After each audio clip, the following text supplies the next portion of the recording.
Harka fuunii akkam jirtan kabajamtoota daawwattoota keenya jaalatamu manni barnootaa sadarkaa lammaffaa magaalaa Baroodaa marii barattootaa fi maatii barattootaati wajjiniin haala baruu fi barsiisuu barnoota bara 2018 irratti barattootaa fi maatii barattootaati wajjiniin taasisan kan isin biraan geenyu taati. Amma xumura sagantaa keenyaatti nu waliin daawwadhaa kan isiniin jawwanis Muhammad Ahmadi gamanumaan akka nu daawwattan kabajaadhaan isin affeerra.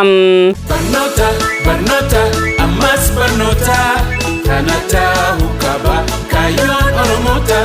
Barnota, ammas barnota, kanata hukaba, kayon oromota. Marii kana irratti dura bu'aan mana barnoota sadarkaa lammaffaa magaalaa Baroodaa kabajamoo barsiisaa Taajuddin Jundii haasawa taasisaniin akka jaanitti barattoonni keenya barnoota isaanii qofa irratti xiyyeeffatanii barnoota barsiisaa isaanii irraa baratan yeroo mara xiyyeeffannoo kannanii fi qo'annoodhaan deeggaranii gara fuula duraatti qabxii gaarii fidanii maqaa biyya isaanii waamsisuu qaban jechuudhaan dubbataniiti jiran.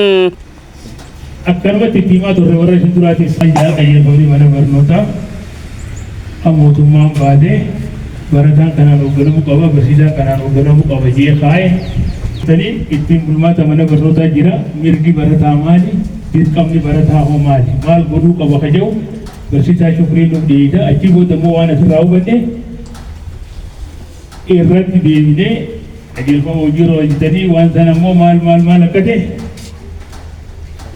warra eegalee hojii jijjiirraa jechuudha. Barata sirri dhaggeeffadhaa ani dhageenyettan jenne nuti immoo barataan galmaa'ee hundi dhufe beena har'a hafees qajeelfama kana kanumaa waliin hojiirra hojjetu. Kanaaf gara barsiisaa shukriitti isin dabarteetiin qajeelloo dhaggeeffattanii achi keessaa immoo gaaffii takka takkaan isin gaafadhe akka isin hubattaniif haqan. Waan inni asirra kaasuu isin himu qayyisa.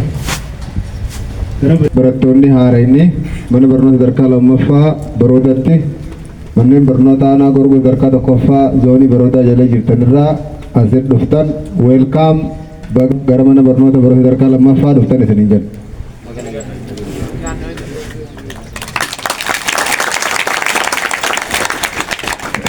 Kanaaf qajeelfamni kun isiniif baay'ee barbaachisaa warreen bileeyyii taataniif immoo yaadachiisa maaliin irraanfadhe ka jedhu kan isin yaadachiisu jechuudha. Kanaaf gurra qalbii kaa'uun dhageeffachuun barbaachisaadha. Inni kun qajeelfama ittiin bulmaata mana barnootaati.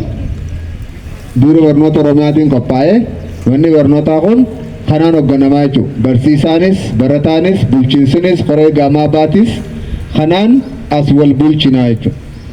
Wanni asirra jiru barataas barsiisaas adda addatti kutaan jira ha barataati isin dubbifnamma mirgaa fi dirqama barataa yeroon daree keessatti argamee barnoota isaa yookaan barnoota ishee hordofuun dirqama dareettis ta'e daree alatti barnoota barsiisotaan kennamu xiyyeeffannoon hordofuun dilgaala hojii manaa hojii garee hojii daree fi kan kana fakkaatan yeroo kenname keessatti xumuree dhiyeessuun dirqama. Haaluma wal fakkaatuun hoggansi mana barnoota sadarkaa lammaffaa magaalaa Baroodaa maatii barattootaati wajjiniin akkaataa barnoota irratti barattoonni isaanii xiyyeeffannoo kannanii fi gara fuula duraatti qabxii gaarii galmeessan irratti maatii barattootaati wajjiniin marii taasisaniiti jiran. Barnota, ammas barnota, kanata hukaba, kayon oromota. Barnota, ammas barnota, kanata hukaba, kayon oromota.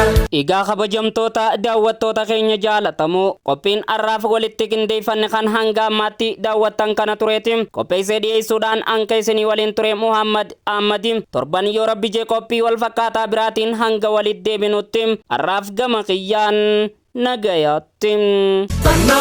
Barnota, ammas barnota, kanata hukaba, kayon